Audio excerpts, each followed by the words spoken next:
vamos avançar agora, falar sobre também o conceito de serviço.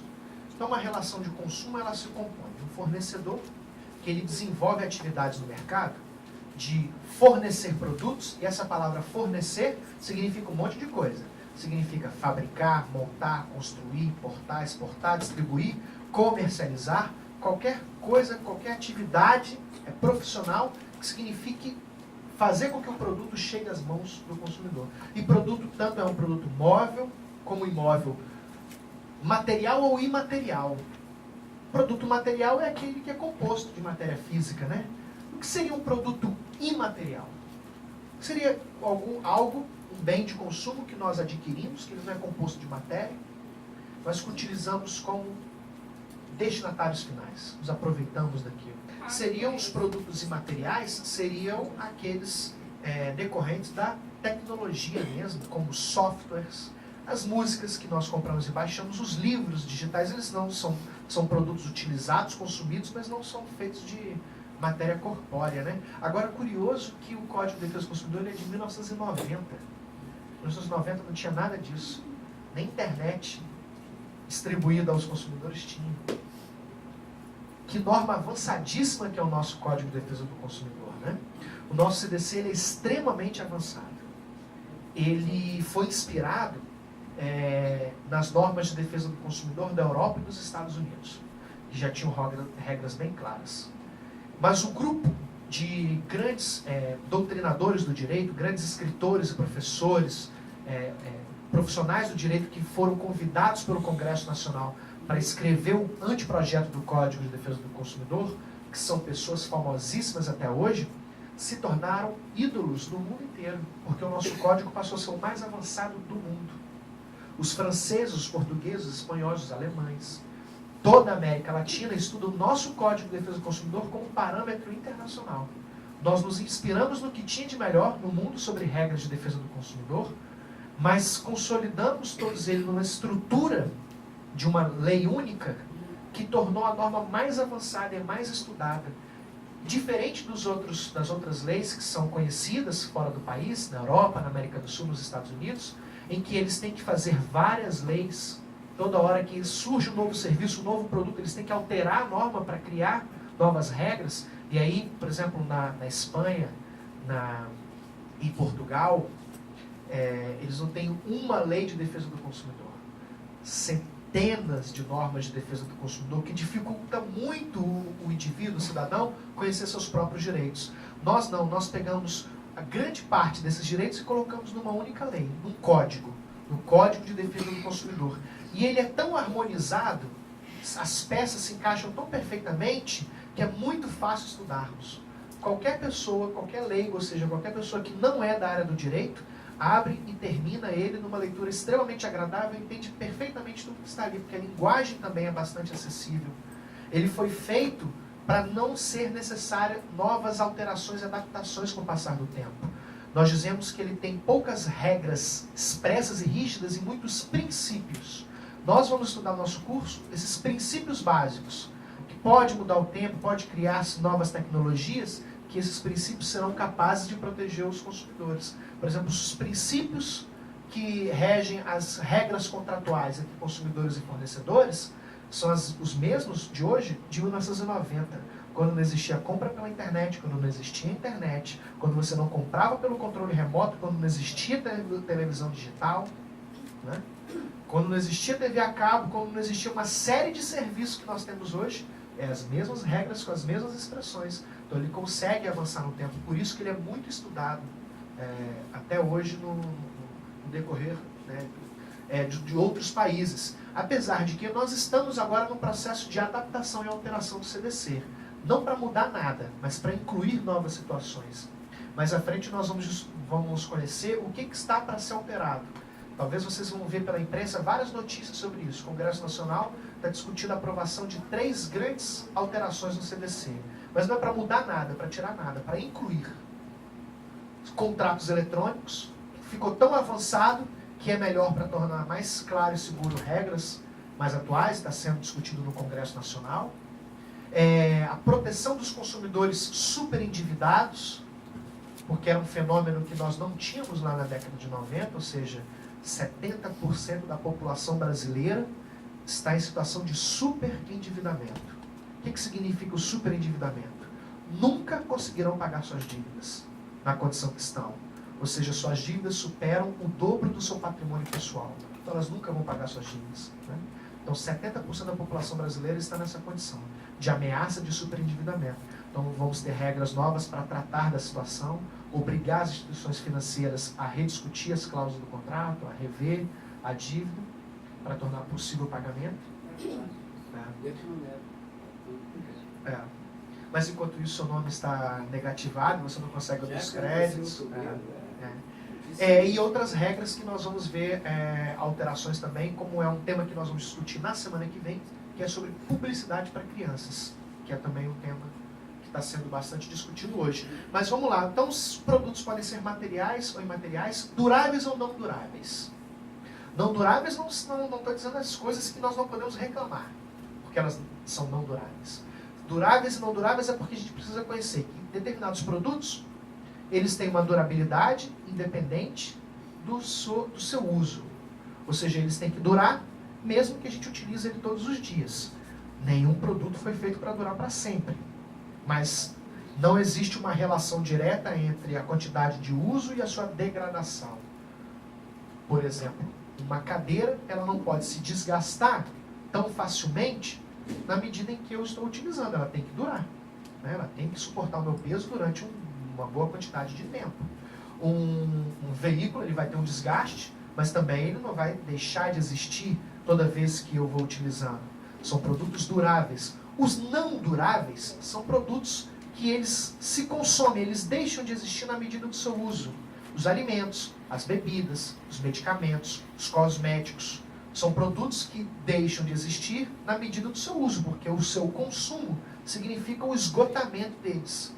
Mas não quer dizer que eles não têm garantias de qualidade, garantias de funcionamento. Eles têm que ter validade também, para que a gente possa reclamar. E serviço é qualquer atividade fornecida no mercado de consumo mediante remuneração. Qualquer atividade. Com relação a produtos, a lei foi mais clara de dizer todas as atividades relacionadas a produto. Fabricação, montagem, construção, importação, exportação, distribuição, comercialização. Com relação a serviços, veja, em 1990, imagina as pessoas escrevendo a lei. Já imaginando, olha, nós vamos criar uma regra aqui que vai regular todos os serviços destinados a consumidores. Os serviços que nós conhecemos hoje são os serviços financeiros, os serviços de seguro, o serviço de telefonia, o serviço de energia elétrica, o serviço de transporte. E aí, como eu disse a vocês, começaram a surgir vários outros serviços que jamais poderiam ser imaginados, como serviço de internet, de TV a cabo, de televisão digital, de compra coletiva. Inimaginável isso lá, né, há 20 e tantos anos atrás. Então, o legislador, ou seja, os autores da lei, resolveram botar que serviço é conceituar como qualquer atividade fornecida no mercado de consumo. Qualquer atividade que se destine a entregar serviços, a prestar serviços para consumidores que vão se aproveitar como destinatários finais. Então vão surgindo novos serviços com base em novas tecnologias e todos eles têm que obedecer às normas de defesa do consumidor, né? Todos os produtos e serviços que se encaixam nessa ideia, que são muitos, eles têm que servir às regras previstas no CDC. Regras de qualidade, de segurança, de direitos contratuais. São todos produtos e serviços que colocam o consumidor nessa situação de dependência e, por sua vez, nessa situação de desvantagem e de vulnerabilidade. Portanto, eles são, a sua qualidade, a sua segurança serão bastante protegidos. E aí, uma situação interessante que ocorreu é que, como vocês podem ver, se vocês, estou vendo que todos receberam um código de defesa do consumidor, vocês vão poder perceber quando vocês abrirem no artigo 3º, parágrafo 2º, que fala o conceito de serviço, vocês vão ver que serviço é qualquer atividade fornecida no mercado de consumo mediante remuneração. Também destaquei no nosso material, tá?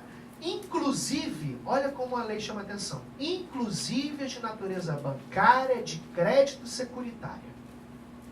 Olha que interessante, inclusive de natureza bancária, de crédito, financeiro e securitário. é como se eles estivessem dando um alerta para as instituições financeiras e de seguro. Como se dissesse assim, atenção pessoal, vocês que são dos bancos, vocês que são dos seguros, não adianta dizer que vocês não devem obedecer as normas de defesa do consumidor, não adianta depois que a gente cumprir essa norma, editar essa regra e ela entrar em vigor, dizer que o serviço de vocês não é serviço para consumidores. Então, que eles colocaram, inclusive todos, inclusive especialmente de natureza de crédito, financeiro e securitária. É porque, na verdade, antes do CDC, o grande problema que existia, o maior de todos, eram as relações entre clientes de bancos e os bancos e clientes de seguro e as seguradoras. Eram as maiores reclamações que tinham na época. Então, boa parte dessas regras foram pensadas para essa relação. Como a gente falou dos planos de saúde, talvez não exista uma relação de maior vulnerabilidade, de maior risco para o consumidor do que a sua relação com o plano de saúde. Em que ele vai pagando mensalmente aquilo durante a vida toda, esperando no momento que eu mais precisar, eu quero ter a tranquilidade de utilizar o serviço particular de saúde e não ter problema nenhum. E às vezes na hora que mais precisa, o plano de saúde nega a cobertura, alega uma carência, não é? Ou seja, a situação de risco é grave, porque uma recusa de atendimento pode significar protelar o atendimento à sua saúde, pode significar sua morte, ou uma consequência muito grave, né, pelo atendimento atrasado. Então, e os planos de saúde são seguros de saúde, né? Então o legislador chamou bastante atenção dessas instituições para elas não quererem se livrar dessas regras. Curiosamente, não deu outra. O Conselho Nacional das Instituições Financeiras, uma associação, né, particular de instituições financeiras e de seguro, promoveram uma ação de inconstitucionalidade contra essa partezinha que eu li para vocês, do CDC. Promoveram uma ação na Justiça perante o STF para dizer que essa parte, inclusive de natureza de crédito, securitária, financeira, era inconstitucional. Ou seja, por mais que o legislador ainda lembrou, forçou, já imaginando, os bancos vão chiar, eles vão reclamar, porque essas regras são rigorosas, pegam no pé deles, eles vão chiar. Passaram-se alguns anos, passaram mais ou menos 10 anos, no ano 2001, eles promoveram uma ação de inconstitucionalidade para declarar inconstitucional e perder o valor dessa regra. E assim conseguiriam ficar livre das regras de defesa do consumidor. Agora você imagine você não poder reclamar como cliente perante um banco, perante um seguro de vida, um seguro de saúde, como consumidor. Significaria dizer que todas as cláusulas que você assinou nesse contrato, você tem que ficar de boca fechada, não pode discutir. Na semana que vem nós vamos aprender que um direito contratual básico, importantíssimo, eu já vou até adiantar um pouco hoje, no final da nossa aula, é o direito de poder ficar tranquilo e assinar os contratos de adesão, né, de livre e espontânea vontade, e ficar tranquilo que isso não quer dizer que você vai ter que cumprir todas aquelas regras. É o direito de poder discutir as cláusulas que são consideradas abusivas. Estão lá expressas, estão escritas, você assinou, mas talvez elas não tenham validade nenhuma, porque elas são consideradas pela lei, pelo CDC, como cláusulas abusivas. São cláusulas que exigem de obrigações exageradas dos consumidores, que colocam ele numa desvantagem muito exagerada, se aproveita dessa situação de vulnerabilidade, de desvantagem. Essas cláusulas elas são abusivas e são consideradas nulas, não tem efeito nenhum. Olha, praticamente, é difícil você encontrar um contrato com uma instituição financeira, que você tenha assinado com uma instituição financeira, que não tenha cláusulas abusivas. Eu, particularmente, na minha experiência profissional, nunca vi um contrato de empréstimo que não tenha cláusula abusiva. Nunca vi. Pois é. Eles cobram umas taxas a mais lá, que o advogado disse que eu tenho R$1.000 para depois. Pronto, que foram agora consideradas nulas, né? Algumas cláusulas de financiamento. Eu, particularmente, nunca vi contrato de financiamento, de empréstimo, que não tenha cláusulas abusivas. Então, são cláusulas que você mesmo tendo assinado, parece que você concordou, mas você pode discuti-las, porque a lei já determinou que elas são nulas, não fazem efeito nenhum. Imagine se essas regras não pudessem ser aplicadas aos contratos de financiamento com bancos, ou contratos com seguro de saúde. Por conta do Código de Defesa do Consumidor, as operadoras de plano de saúde não podem limitar o tempo de internação. O que todo plano de saúde fazia há um tempo atrás era determinar que, olha, eu dou cobertura total para a internação em UTI e CTI, mas só durante tantos dias. Depois disso é com você. Se você precisar continuar internado, a gente manda a conta para sua casa da internação. Todos os planos de saúde incluíam cláusulas dessa dentro dos seus contratos. Também todos os planos de saúde incluíam cláusulas de carência absurdas, que você nunca conseguia cumprir aquelas carências. E praticamente não ia utilizar. Carência para bebê recém-nascido, ou seja, queria que o bebê cumprisse carência lá no céu. Né? Já quer plano de saúde, já assina aí de cima, aí, porque você tem que cumprir uma carência de não sei quanto tempo, quando você chegar aqui, você ainda tem que cumprir. Carências para situação de urgência e emergência, situações que você não esperava nunca acontecer e foi atropelado, então precisa fazer uma cirurgia. Não, você está no prazo de carência ainda, você tem que esperar 1 ano para você ter cirurgias em decorrência ortopédicas, em decorrência de acidentes graves. Você tem que ficar 1 ano esperando no hospital. Né? Se não quiser, paga o plano. Todos os planos de saúde, todos estabeleciam cláusulas como essa. Por conta do CDC, essas cláusulas são consideradas nulas, abusivas. Não adianta, pode colocar quantas você quiser, mas ela não surge efeito nenhum. Imagine se as instituições de seguro, de saúde, seguro privado, de vida e de instituições financeiras tivessem ganhado essa ação.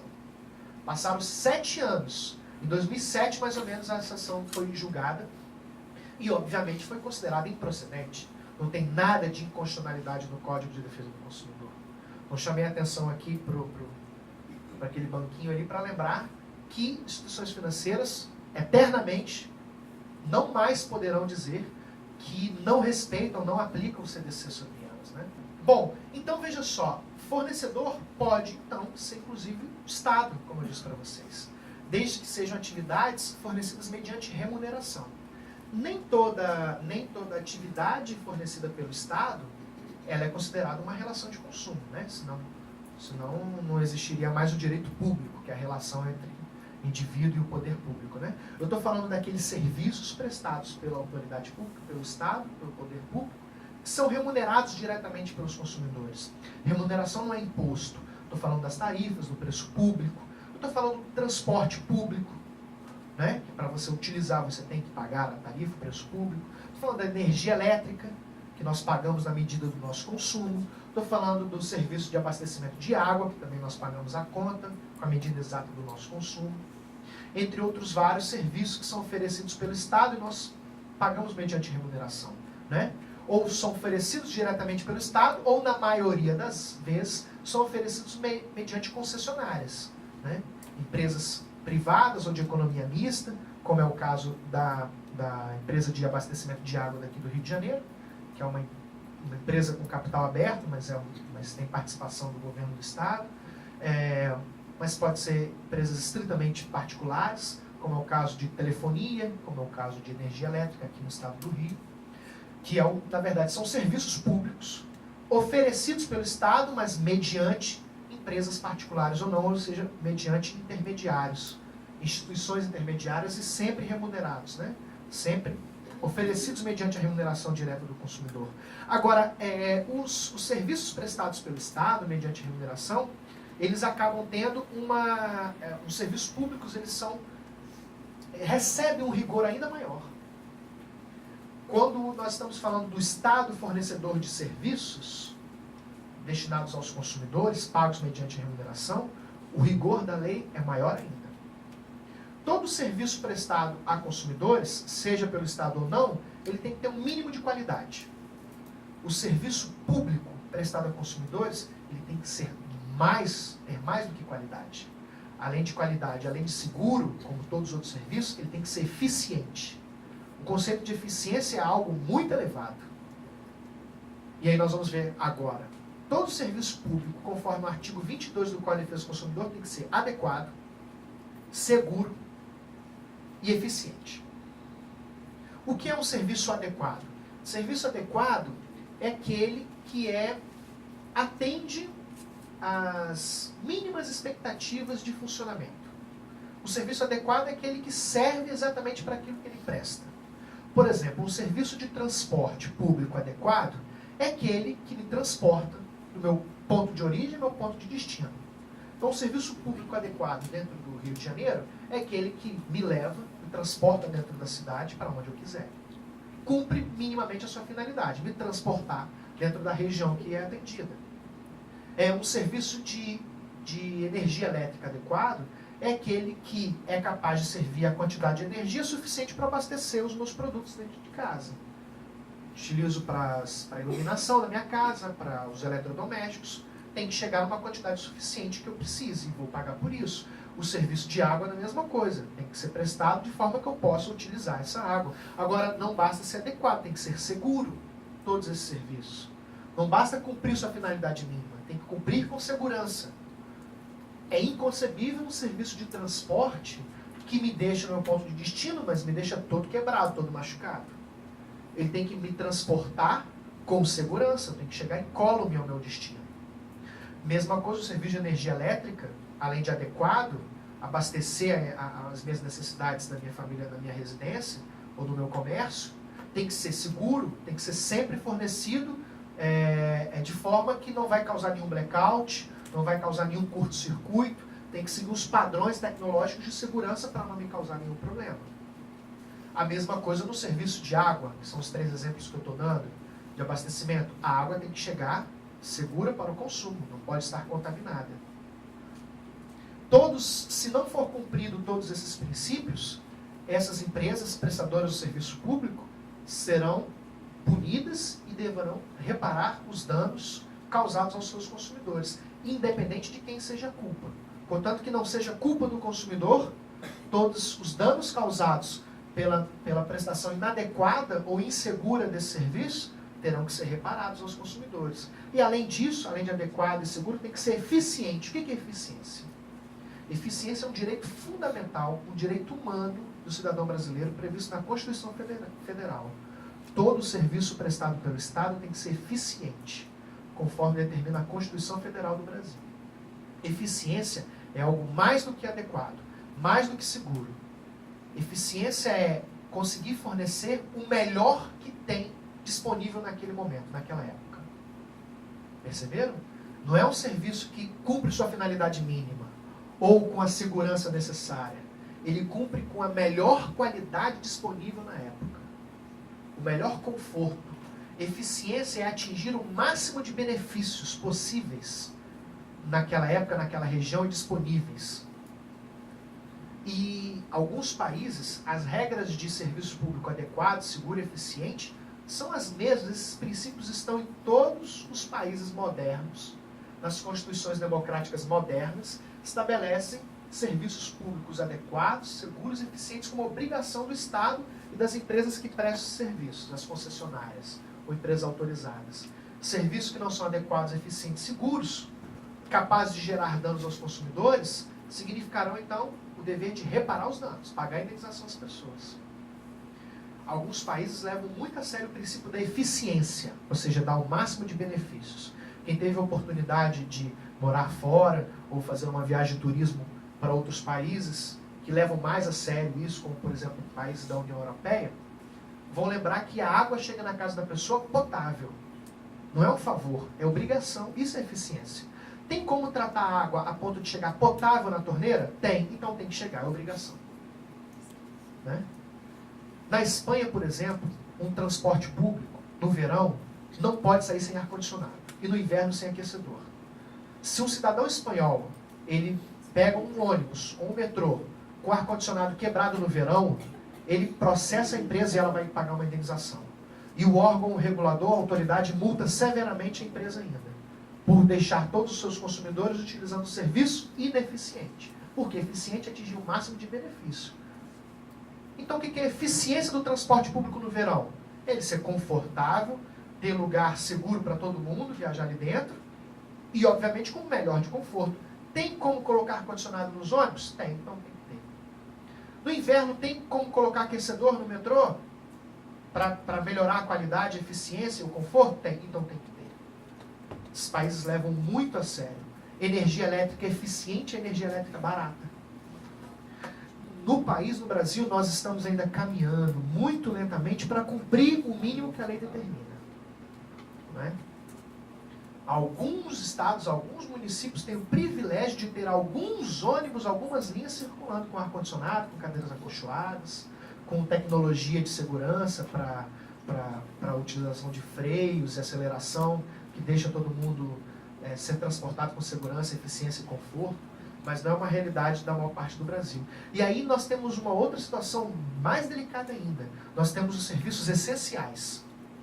O que são os serviços essenciais? São aqueles serviços que são essenciais para o mínimo de dignidade humana das famílias. Ou seja, são aqueles serviços que é inconcebível uma pessoa que vive numa sociedade moderna viver sem ele. No nosso caso, é inconcebível uma pessoa viver sem um contrato de energia elétrica. Não é inconcebível, não tem como. Você pensar um cidadão dentro de um país moderno, de uma região urbanizada, que tenta pelo menos dar o mínimo de dignidade e qualidade de vida para as famílias, imaginar uma pessoa que vive sem energia elétrica para abastecer sua residência.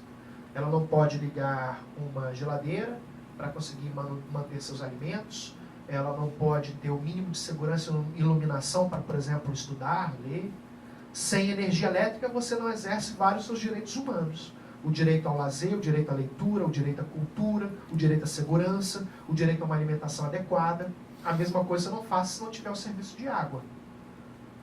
Você não tem o mínimo de direito humano à saúde, o mínimo de direito humano à alimentação adequada, né? O mínimo de direito humano à vida. São serviços essenciais. E eles não podem ser interrompidos.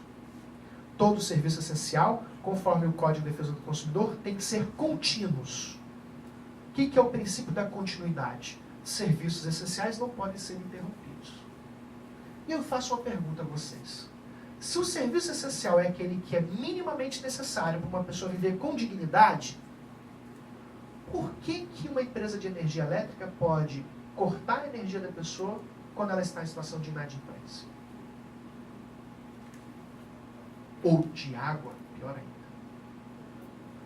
Olha, por um lado a gente pensa, se todos queremos energia elétrica acessível e também serviço de água acessível, todos têm que pagar pela sua utilização, na proporção da sua utilização. Caso contrário, obviamente nós conhecemos nossos conterrâneos, sabemos que muitos vão se aproveitar então de uma situação como essa e dizer, então quer dizer que serviço essencial é contínuo, pode ser interrompido, vou parar de pagar. Eu vou ser o primeiro a parar de pagar. Não vou pagar mais energia elétrica nem água. Vai ficar jorrando ali água dentro da minha casa e energia elétrica bombando, televisão ligada, ar-condicionado ligado o dia inteiro, porque o serviço essencial não pode ser interrompido. Aí nós pensaríamos, não, de forma alguma. Né? A pessoa que consome o serviço mediante remuneração, porque o serviço tem que ser aquele oferecido mediante remuneração, ela tem que pagar por isso, porque se ela não paga, ela coloca em crise todos os outros usuários do serviço. Mas, por outro lado, e se a gente pensar, então, de uma pessoa que já tem uma condição financeira muito limitada e ela perdeu o emprego? Não por vontade própria, por uma razão qualquer. Contra a sua vontade, ela perdeu o emprego, ou alguém da família contraiu uma grave doença, não consegue pagar suas contas, não consegue nem pagar o consumo mínimo de energia, não tem dinheiro para pagar o mínimo de energia elétrica, o mínimo de assinatura da energia elétrica nem de água encanada. Ou então tem que se ver obrigada a ficar só usando a geladeira, ninguém pode acender a luz de noite, pode nem ligar a televisão para ver uma informação, qualquer coisa, porque para não aumentar o seu consumo além daquilo que ela consegue pagar. Se a gente está falando que o serviço essencial é aquele que é essencial para a dignidade humana, quer dizer então que uma pessoa pode ser condenada por razões qualquer, por sua dificuldade financeira, e grande parte da população brasileira pode se encontrar na situação, ela vai ser condenada a ter sua dignidade diminuída porque ela não tem condição financeira? Isso não parece a democracia que nós construímos, né? Que preserva a solidariedade e um mínimo de direitos humanos para todos. Como é que nós ficamos?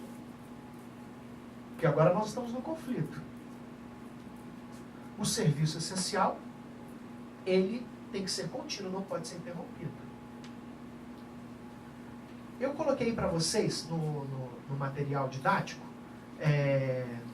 sobre a Lei de Concessões de Serviço Público e a Lei de Greve. A Lei de Greve, ela diz quais são os serviços considerados essenciais. Exemplo de serviços essenciais. E aí eu coloquei aí para vocês, vejam se vocês já encontraram. A Lei de Greve estabelece que são serviços essenciais.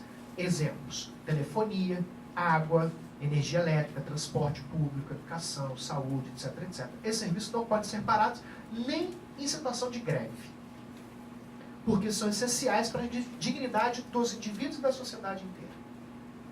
E aí, na Lei Federal de Concessão de Serviços Públicos, coloquei alertando para vocês que a Lei de Concessão de Serviços Públicos não considera interrupção quando o serviço é paralisado em situações de manutenção técnica, para manutenção da rede, para garantir a segurança das pessoas, ou em se tratando de inadimplência dos consumidores. Então, a própria lei federal permite que a inadimplência, no caso de inadimplência do consumidor de serviço público, para ele o serviço seja interrompido. Mas nós não vamos lembrar de várias situações de pessoas que estão em situação de miserabilidade, que não conseguem pagar suas contas. Elas vão ser condenadas a ter sua dignidade diminuída. Quer dizer que no Brasil nós compramos direitos? O direito humano à segurança, o direito humano à saúde, o direito humano ao lazer, à cultura, ele tem que ser sempre pago? Só pode ter energia elétrica, só pode ter água, só pode ter transporte público. Quem tem dinheiro não parece nada democrático, né? Essa discussão ela foi longa, polêmica. Atualmente, entende-se que essas pessoas que estão em condições como essa podem pleitear em juízo a manutenção do seu serviço, desde que prove ao judiciário, ao juiz, que se encontra nessa situação de limitação total financeira e que não consegue pagar a manutenção dos serviços essenciais básicos. Aí elas terão, por força de uma decisão judicial, o restabelecimento do serviço essencial. Isso na verdade, é uma ponderação, né? Aplica-se uma ideia de proporção entre os dois interesses em conflito. O interesse de toda a coletividade de ter serviço acessível, que precisa então que todo mundo pague, mas o serviço da coletividade, o interesse de toda a sociedade também, que as pessoas não tenham sua dignidade humana ameaçada por estar em situação de pobreza extrema ou de miserabilidade.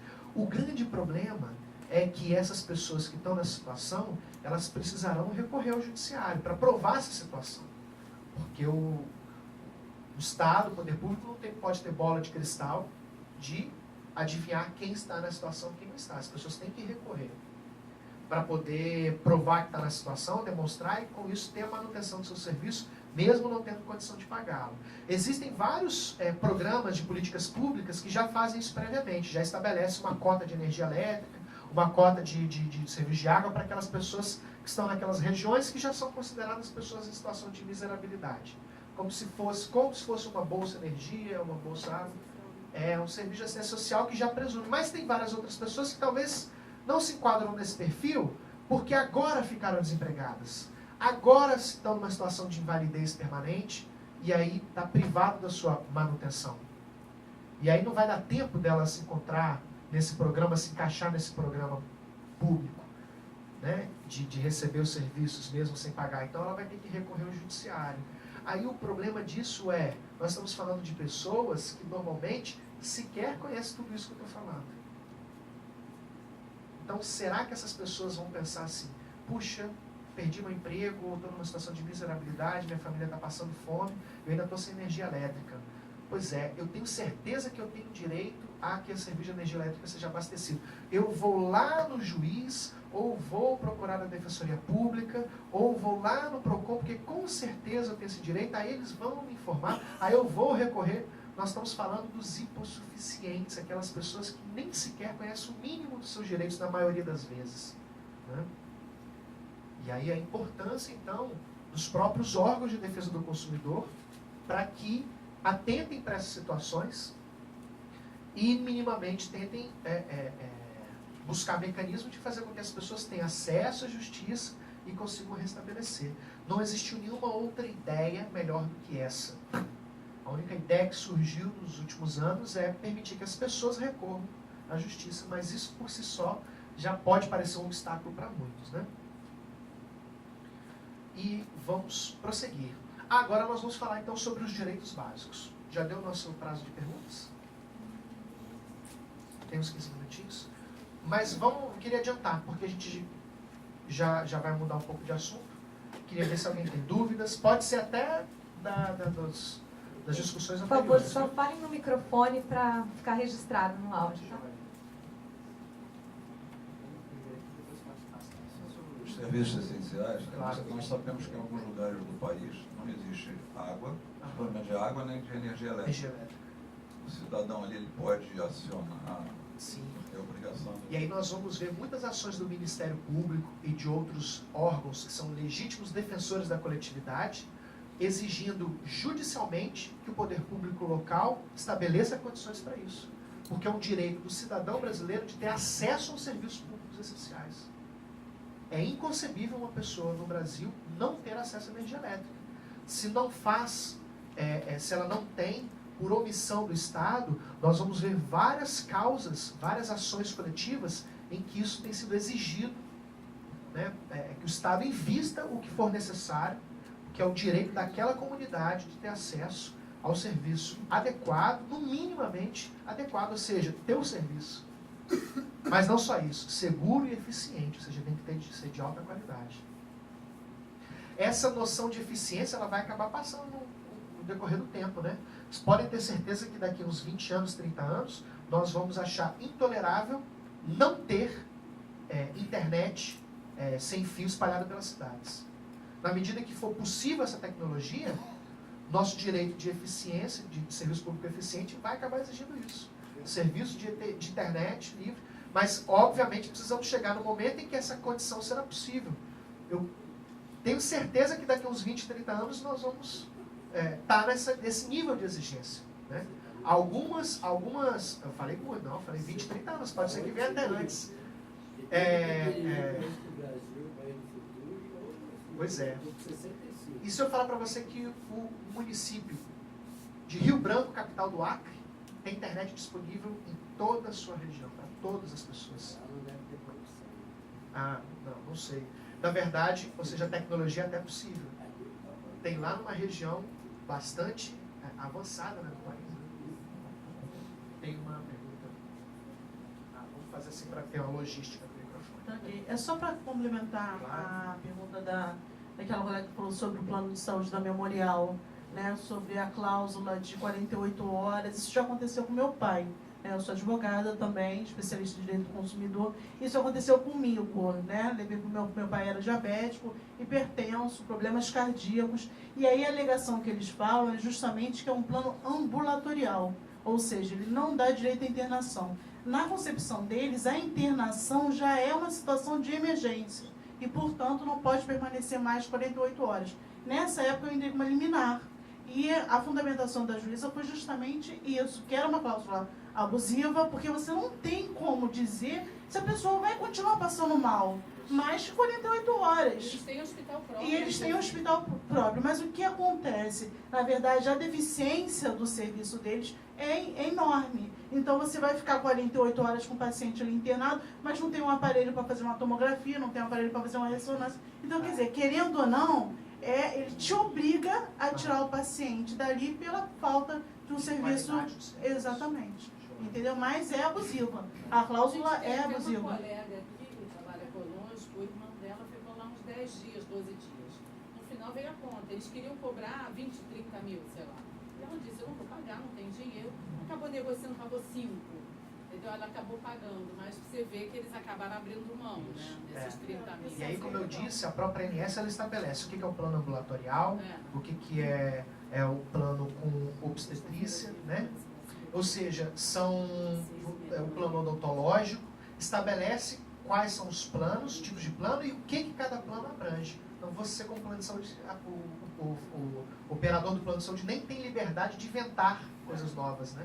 Ele tem que seguir aquela regra mínima. Eu queria saber se é uma cláusula abusiva, por exemplo, plano de saúde, você atrasar mais de 30 dias durante um ano consecutivos, ou não, um atraso, eles poderiam cancelar o plano automaticamente. Não, de forma alguma. De forma alguma. Também nós temos regras claras em relação a isso. O plano só pode ser cancelado após 90 dias de inadimplência, prazo transcorrido, né? Após 90 dias ininterruptos de inadimplência. Assim, 15 dias esse mês, mas... Não, de forma alguma. Não, 90 dias transcorrido. Não existe outra estratégia. Continuando aqui sobre o plano de saúde, dúvida sobre tratamento de doenças raras, atendimento domiciliar e custeio de medicamentos. Sim, são três elementos extremamente polêmicos na justiça brasileira, né? O primeiro, doenças raras, né? A ANS estabelece o rol de doenças e o rol de procedimentos minimamente obrigatórios. Em tese, para um consumidor dizer que ele tem direito àquele atendimento, a doença, o procedimento tem que estar estabelecido no rol da ANS. Ou, se o contrato é até maior do que aquele mínimo estabelecido pela Agência Nacional de Saúde, suplementar, e garante aquilo contratualmente. O que acontece? Acontece que algumas, obviamente é por uma questão técnica médica, permite tanto que consumidores consigam interpretar a seu favor, né, o contrato, como também permite que planos de saúde interpretem a seu favor o contrato se recusando aquele atendimento. São aquelas doenças em que o tratamento da doença é estabelecido no contrato. O contrato prevê o tratamento daquela doença. Por exemplo, estabelece, obviamente, que a ANS determina, todo plano de saúde, obrigatoriamente, tem que tratar doenças como câncer. Então, tem que obrigatoriamente abranger cirurgias para o tratamento dessa doença. Mas, obviamente, às vezes, hoje, o médico daquele usuário conhece e tem acesso a uma nova tecnologia de cirurgia, um novo instrumento cirúrgico, um novo tratamento ou medicamento que tem um efeito colateral muito melhor, muito mais agradável e eficiente. E o contrato não estabelece isso, não prevê esse procedimento. Nem as regras da ANS estabelecem isso. Aí o que a gente visualiza é o consumidor promovendo a ação judicial e tentando discutir perante o juiz com o plano de saúde que o contrato tem que ser interpretado da forma mais favorável a ele. Ou seja, se o contrato determina que aquela doença tem que ser tratada, não é? O médico tem razão em querer aquele melhor tratamento e o plano de saúde tem que arcar com aquilo ou não? O médico é obrigado a utilizar só aquele procedimento, às vezes menos eficiente, menos confortável, mas o único previsto na lei. Aí nós vamos ter decisões para todos os lados, mas pelo menos a discussão acontece. Na grande maioria das situações, os consumidores vencem essas causas, mas não quer dizer que é uma causa ganha, né? Porque ela já foge bastante do que a lei expressamente determina e aí já vira uma polêmica. Então você falou dos procedimentos e tratamentos mais caros, né? O segundo, da internação domiciliar. Não existe previsto na ANS ainda a internação domiciliar.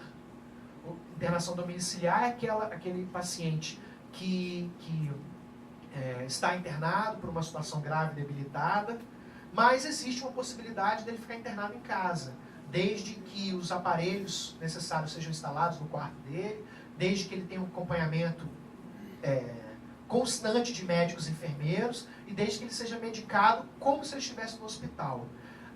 Ainda não há o direito estabelecido na lei de que os consumidores podem exigir isso dos planos de saúde. Ainda não há. Mas muitos planos de saúde fazem, e fazem porque é muito mais barato para eles. Se o paciente se enquadra naquela situação, mesmo o plano de saúde que são donos do próprio hospital, ainda assim fica muito mais barato, porque a ocupação de um leito é muito caro para ele, mesmo quando o hospital é dele próprio. Né? Então, às vezes fica muito mais barato ficar em casa e também é um atendimento muito mais humano, né? Porque a pessoa tem acesso à sua família, etc. Mas não é um direito estabelecido. Mas o que acontece ainda assim? Quando o plano de saúde tem esse programa, então ele oferece isso, ele faz publicidade em cima disso, ele acaba gerando uma expectativa nos seus consumidores. Então muitos consumidores pensam, olha, eu contratei esse serviço pensando no dia que o meu familiar precisasse disso, eu poderia, né, ter acesso a esse serviço. Então eu quero que o plano de saúde diga por que o meu parente ou eu não me enquadro nesse perfil de que tem direito a atendimento domiciliar. E também a gente vê muitas vitórias dos consumidores nesse sentido, apesar de não ser um serviço obrigatório. Procedimentos. Agora, medicamentos. É a mesma situação da sua primeira pergunta, né? medicamentos, procedimentos, atendimentos, cirurgias caras que não estão estabelecidos. Tem um caso clássico na jurisprudência que é, no exemplo do tratamento de câncer, que o tratamento tradicional do câncer é a quimioterapia intravenosa, né, e a radioterapia. Mas surgiu vários medicamentos novos no mercado que já são aprovados pelas autoridades, né, brasileiras e internacionais. Um deles é o chamado Temodal. Ele é um comprimido, que ele é uma quimioterapia por comprimido. Dizem que ele é mais eficiente e ele tem menos efeitos colaterais do que a quimioterapia tradicional. Então, qual que é a lógica dos pacientes, né? E às vezes o médico sugere para tumores cerebrais aquela como a melhor estratégia, né? Mas o plano de saúde fala, eu não cubro medicamentos. O meu único tratamento que eu tenho previsto no meu contrato, que eu me disponibilizo a fazer, é a quimioterapia intravenosa. Ah, mas o meu médico está dizendo que é menos eficiente do que esse novo comprimido e também gera mais efeitos colaterais do que esse comprimido. Mas é um contrato que a gente combinou, é o que eu estabeleci. Então as pessoas têm conseguido, na justiça, mas não é uma causa ganha, como eu disse também, porque é bastante polêmico, dizer que, olha, se o plano de saúde cumpre o risco, né, assume o risco de tratar aquela doença, ele tem que encontrar as formas mais adequadas que o médico recomenda, estando disponível. Mas continua sendo uma grande polêmica. Meu nome é Sônia, eu quero voltar a falar sobre a energia elétrica, prestação de serviço. Você comentou o seguinte, que as concessionárias de energia, elas podem interromper o fornecimento no caso da inadimplência. Sim. Mas que o consumidor hipossuficiente, que comprovar que ele precisa daquela energia para sobrevivência, não para tem dinheiro. Isso. E é hipossuficiente que, indo para o judiciário, ele pode reverter. Eu queria saber assim, se já existe algum caso assim, com muitos. alguma concessionária Sim. que tenha acontecido. Jurisprudência, você fala? Sim. Muitas, várias. Você vai pesquisar isso facilmente, você vai encontrar na internet, pesquisando jurisprudência, interrupção, energia elétrica e inadimplência. Aí você vai encontrar das duas, obviamente, né? Cada juiz uma sentença. Você vai encontrar muitos juízes que vão, sem sensibilidade nenhuma, sem conhecimento atual nenhum, vão dizer, está inadimplente, problema seu, vai morrer sem energia elétrica. Está condenado à morte. Vai ficar sem água já também. houve alguma concessionária condenada a manter religar. o fornecimento? Sim. Não, assim, a tutela para religar, tudo bem. Perfeito. Mas manter o fornecimento para o inadimplente... Não, sempre. claro que com determinados critérios, né? Porque enquanto perdurar essa situação. Agora, veja, o que acontece depois. Se a pessoa depois se estabelece profissionalmente, consegue manter sua condição, e aí ela se aproveita da situação, aí nós não vamos achar essa resposta. Não sei. Né? Não sei o que acontece depois. Então, a primeira coisa que a gente precisa lembrar é o seguinte. O CDC, então, ele estabelece um conjunto de direitos. Ele reconheceu, é uma lei que reconhece o consumidor como uma parte mais fraca, e por conta disso estabelece uma série de regras, né, para garantir uma melhor proteção àquela parte mais fraca e tentar buscar um equilíbrio. A primeira premissa que a gente tem que entender é uma premissa que está prevista nem no Código de Defesa do Consumidor, mais profunda ainda, na Constituição Federal, que é o artigo 5º, inciso 32 da Constituição Federal. Olha, quando a Constituição Federal de 88, começou a ser desenhada, trabalhada pela Assembleia Constituinte, o projeto do Código de Defesa do Consumidor já estava há 2, 3 anos antes sendo trabalhado, estudado também. Então, antes da Assembleia Constituinte de 88, os autores do Código de Defesa do Consumidor já estavam reunidos escrevendo ele. Então, e isso porque naquela época, na década de 80, o mundo inteiro, moderno, democrático, já estava com normas rigorosas e complexas de defesa dos consumidores. Então já era um compromisso internacional. A ONU já tinha estabelecido como diretriz internacional que a necessidade dos poderes públicos nacionais estabelecerem em seus países normas de defesa do consumidor. Isso surgiu de um discurso de John Kennedy em 1960. O Dia do Consumidor, o Dia Internacional do Consumidor, o dia 23 de março, em decorrência de um discurso que John Kennedy proferiu perante o Congresso Nacional, lá nos Estados Unidos. Essa história está até no site do Procon Carioca, que eu vi lá, essa História do Direito do Consumidor, está lá o discurso de John Kennedy. Olha só que coisas curiosas. John Kennedy, naquela época, década de 60, com seu projeto de transformar os Estados Unidos na supremacia, né, numa superpotência econômica, da supremacia de desenvolvimento que os Estados Unidos, que ele queria, que ele projetava, ele utiliza uma frase de Henry Ford, que lá atrás, bem antes, no início do século passado, tinha dito o seguinte, que o consumidor é o elo mais fraco da corrente. Nenhuma corrente pode ser mais forte do que o seu elo mais fraco. Ou seja, se você tem uma corrente e você quer que ela sirva para alguma coisa, todos os elos têm que ter a mesma força, a mesma potência. Se você tiver um elo mais fraco, a corrente vai se romper e ela não vai servir de mais nada. Então, Henry Ford, que é o grande símbolo da Revolução Industrial, ele já dizia, em outras palavras, que o meu cliente tem que ser levado em consideração, o meu consumidor, porque eu fabrico carros para ele. Se eu considerar que ele é mais fraco e aproveitar sempre disso, ele vai deixar de comprar os meus carros. Então eu tenho que respeitá-lo para que ele sempre sinta a confiança de comprar os meus carros. Então ele já dizia dentro daquela época, ou seja, a defesa do consumidor sempre foi uma premissa do desenvolvimento das grandes empresas.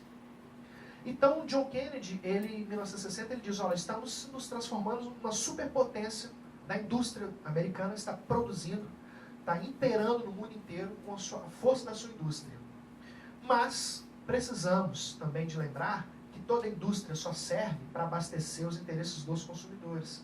Então precisamos de normas no nosso país que protejam os consumidores para que eles se sintam confiantes em comprar, para que eles não parem de comprar.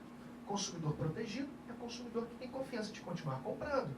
Então, jamais uma coisa que eu via muito, quando eu comecei a trabalhar com direito do consumidor, já dava palestras, e eu dava palestras em bancos, em câmaras de dirigentes lojistas, e os representantes das empresas diziam assim, olha, professor, esse Código de Defesa do Consumidor é a pior lei que já criaram, porque é um absurdo essa norma.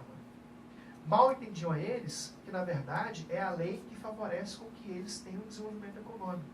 A situação no Brasil de qualidade de empresas realmente tem sido tão baixa no tipo de nível de atendimento, qualidade de produtos e serviços, que aquele fornecedor que cumpre minimamente a lei já saiu na frente. Eu digo que a melhor estratégia de marketing hoje para uma empresa é só ela fazer o mínimo, cumprir a lei. Porque é tão grande a incidência de descumprimento da lei, que aquele que cumpre já saiu na frente, já está limpo, está perfeito, não vai fazer mais nada. Já está fora do padrão, já está fora da curva. Né? Então o John Kennedy ele já pensava nisso tudo e falou em 1960, fez um discurso. Estabeleceu os direitos básicos dos consumidores. A ONU, posteriormente, na década de 70 e 80, estabelece isso como diretriz internacional. Recomenda a todos os países membros da Organização das Nações Unidas que criassem normas de defesa dos consumidores. Então, na década de 80, o Congresso Nacional convoca alguns autores para começar a escrever o CDC. Quando veio a Assembleia Constituinte de 88, eles já estavam no clima total dos direitos dos consumidores que estavam sendo criados e conseguiram emplacar dentro do artigo 5º, que trata dos direitos fundamentais, dos direitos humanos dos brasileiros, uma norma de defesa do consumidor. O artigo 5º, inciso 32 da Constituição Federal, estabelece que o Estado promoverá, na forma da lei, a defesa do consumidor. Então, qual que é o direito número 1 do cidadão brasileiro como consumidor? Ser defendido pelo Estado. O cidadão brasileiro tem o direito humano de, como consumidor, ser defendido pelo Estado. Nós vamos ver, então, muitas ações do Ministério Público em alguns municípios exigindo que a prefeitura estabeleça ali um PROCON. Porque não tem PROCON atendendo aquela comunidade, então exigir que a prefeitura local estabeleça no seu orçamento para o próximo ano a criação a reserva de um local físico e o pagamento e remuneração de tantos funcionários para criar um PROCON para defender o consumidor. O Estado é obrigado a defender o consumidor. Então, veja, nesse primeiro momento estamos dizendo que a Constituição Federal reconheceu, então, que o consumidor está numa situação de desvantagem tão grande que ele próprio, o Estado, gratuitamente tem que se posicionar ao lado do consumidor. Porque senão não vai ter equilíbrio. Né? Não tendo equilíbrio, você não tem pessoas satisfeitas, as pessoas insatisfeitas não vão gerar o desenvolvimento econômico necessário. Então, é a primeira situação, um direito fundamental. E aí, então, o Estado promoverá, na forma da lei, a defesa do consumidor. Qual lei? A própria Constituição batizou o Código de Defesa do Consumidor. No finalzinho da Constituição, lá no capítulo chamado Atos das Disposições Constitucionais Transitórias, ou seja, um capítulo que foi destinado para que se escrevesse ali algumas metas para que a Constituição fosse cumprida, no item 48 estabeleceu: o Congresso Nacional, no prazo de 120 dias, promulgará o Código Brasileiro de Defesa do Consumidor. Passaram-se mais de 120 dias. Passaram 12 anos, veio com atraso, mas foi aprovada a Lei 8.078 de 90, a Lei 8078 de 90, que já tinha sido batizada pela Constituição de Código de Defesa do Consumidor, que é esse pequeno livro que vocês têm aí, que ele é pequeno só no tamanho, mas ele é grande na sua inovação. Falta ser conhecido por todo mundo, né? Pelos consumidores, pelos juízes, não é verdade? Com o tempo, a gente vai, obviamente, conseguir isso. E aí ele estabelece ali uns direitos básicos. Resume tudo que é de mais importante, que é depois muito bem trabalhado. Esses direitos básicos, se vocês quiserem acompanhar comigo, estão no artigo 6º do Código de Defesa do Consumidor. O primeiro deles, talvez seja o mais relevante, que mais chamou a atenção dos legisladores, é a proteção da vida e da saúde. Proteção da vida e da saúde contra os riscos que produtos e serviços produzidos em série pode representar à saúde e segurança dos consumidores. Como eu disse a vocês, nós vivemos na sociedade de consumo de massa, onde praticamente tudo é produzido em série. Toda a produção é praticamente mecanizada. Quanto mais mecanizada, mais os fabricantes conseguem aumentar a sua produção. A prestação de serviço também, sempre por contrato de adesão. Nunca mais feita assim individualmente, planejada para cada um. Sempre feita de forma a atender toda a massa, né, de pessoas. É óbvio que a mecanização dos serviços, a mecanização da fabricação de produtos, vai gerar riscos de falhas. Quando o ser humano passa de ter toda a atenção em cima daquilo e deixa a máquina fazer, é óbvio que há um risco maior de falhas. Por maiores os padrões de qualidade e de segurança, sempre vai ocorrer falhas, como, por exemplo, a má manutenção dos tubos e situações que vão fazer o suco de soja estar contaminado com solventes, né? A má conservação de produtos alimentícios que vão estar, às vezes, com larva de bichos dentro. Um erro na produção que vai contaminar um ketchup com pelo de rato, um refrigerante com rato inteiro dentro, né? E entre várias outras situações que diariamente a gente vê na imprensa, isso vai ocorrer esses riscos, essas falhas. E esses riscos são gravíssimos, são perigosíssimos. Uma bolacha que você pode comer pode estar com uma falha em produção com ovos de insetos, né? Ou larvas de determinados insetos, que dentro do seu organismo vão causar um estrago inimaginável, não é verdade?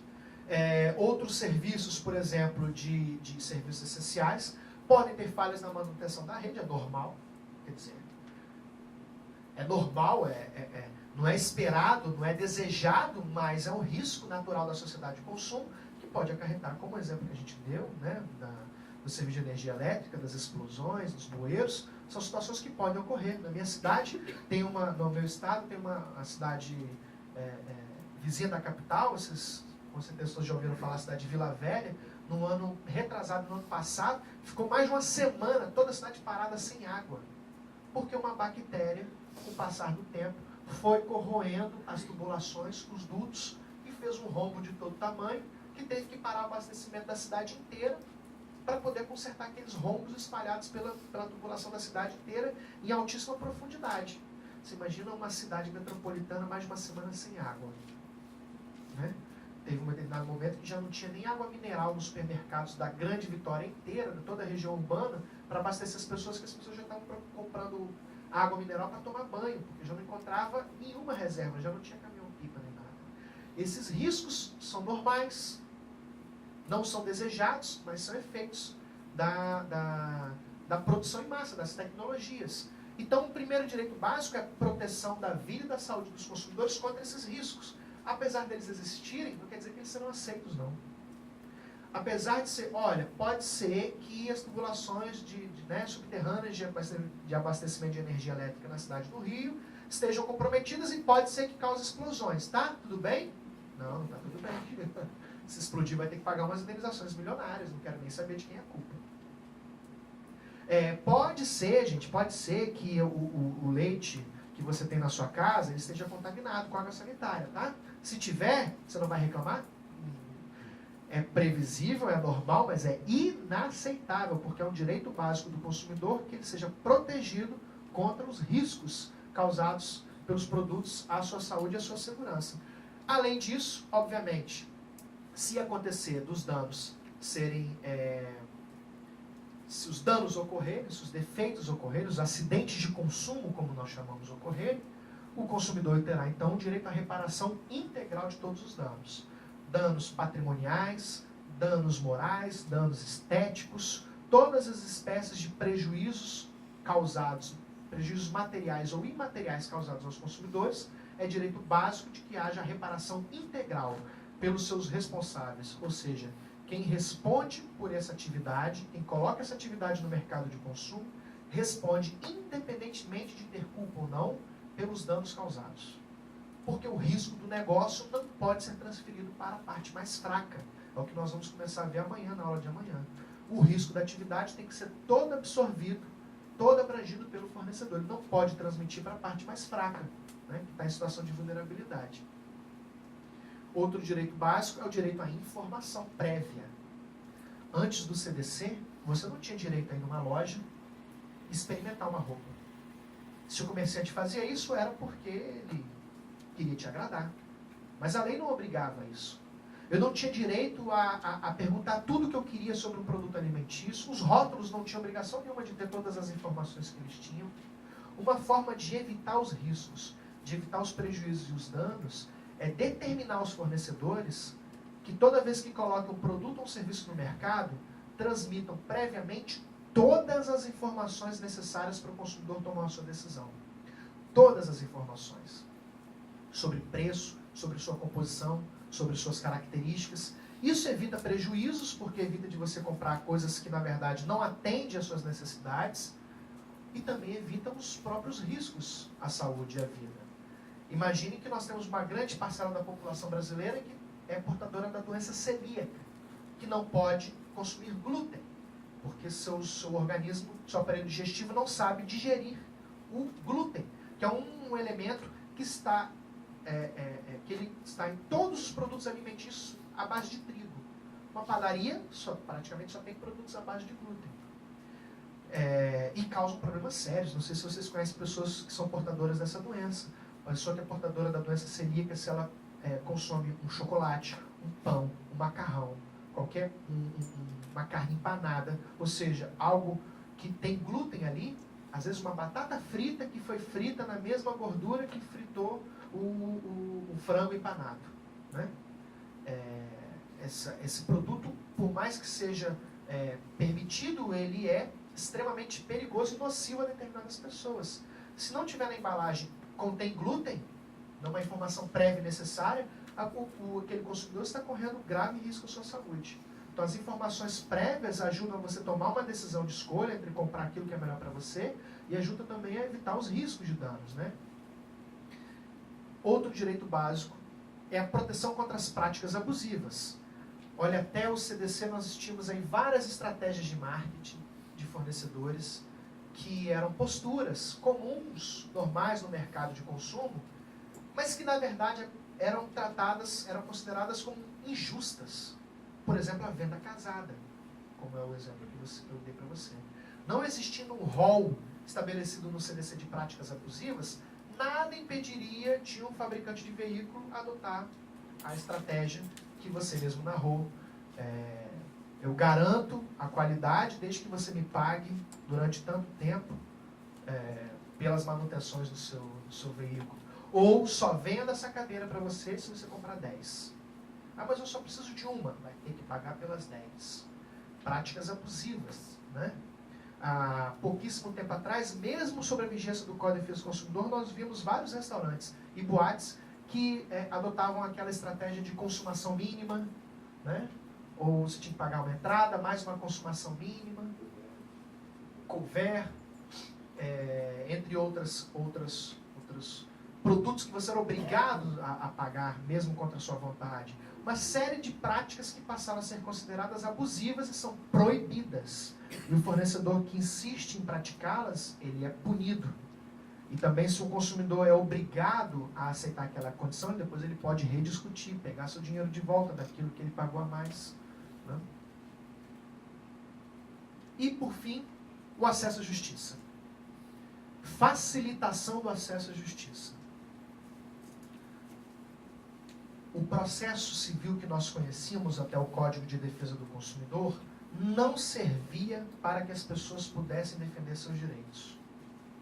Uma primeira situação que nós vamos aprender no nosso último dia de aula, sobre a inversão do ônus da prova, né, recomendada por nosso colega ali. Vejam, em tese, a gente sempre soube, tirando o Código de Defesa do Consumidor, que toda vez que eu acuso alguém, eu tenho que provar. Não é? Isso é regra básica. Se eu acuso você de alguma coisa, eu tenho que provar aquilo que eu estou falando. E se você está dizendo que eu estou mentindo, você tem que fazer prova em contrário. Essa regra básica do processo civil impede qualquer pessoa de defender seus direitos. Porque se esse produto que eu comprei, esse microfone, ele está com defeito, não está funcionando, eu não consigo provar que ele está com defeito. Se eu não tiver um laudo técnico. Por exemplo, eu estou dizendo que ele está com defeito, mas aí o fabricante diz que foi você que causou o defeito. Está aqui o laudo. Eu não consigo produzir prova em contrário. Então a gente precisava que o CDC alterasse as regras tradicionais do processo civil para facilitar a defesa do consumidor e, com isso, facilitar o acesso à justiça do consumidor. Também criar justiça gratuita, como os juizados especiais foram criados então em 1995, atendendo à necessidade do consumidor se defender gratuitamente, né? Criar o Ministério Público de Defesa do Consumidor, as defensorias públicas serem trabalhadas e treinadas para atender os consumidores. Então, mecanismos de acesso à justiça. E, para terminar, nada disso surtir efeito se não existisse a razão da gente estar aqui. O direito básico expressamente estabelecido no Código de Defesa do Consumidor, no artigo 4º, que estabelece as políticas públicas de defesa do consumidor, o direito de todo consumidor conhecer seus direitos e dos fornecedores de conhecerem seus deveres. Se é o Estado que tem que defender o consumidor, obrigatoriamente o Estado tem que investir recursos públicos para formar os consumidores sobre seus direitos. Não adianta nada essa lei linda, bonita, as pessoas não conhecem. Nem o consumidor conhece seus direitos, nem o fornecedor conhece seus deveres. Então, é dever do Estado criar políticas públicas para que as pessoas conheçam seus direitos. Para falar a verdade, gasta-se muito dinheiro, o Estado investe muito dinheiro com as demandas judiciais.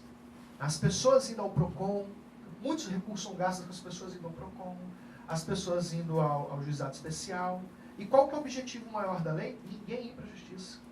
Ninguém ir ao PROCON, porque não precisa, porque ali na loja, ali na prestação de serviço, já foram capazes de defender seus direitos. Como eu disse, se todo mundo conhecesse seus direitos, se todo município do Rio de Janeiro tivesse condições, todo cidadão, de conhecer seus direitos com um curso como esse, você não teria essa quantidade de investimento no juizado especial, essa necessidade de investimentos nos PROCONs, porque as pessoas iam resolver seus problemas sozinhas, né?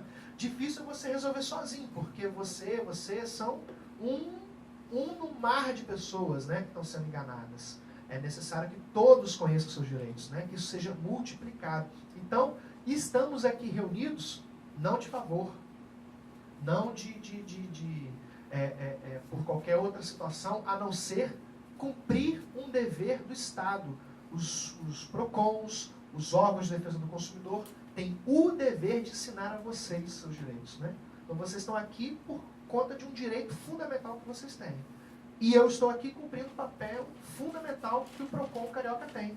É a obrigação dele sempre estabelecer esses cursos, né, de formação, entre outras estratégias, para que as pessoas conheçam o direito.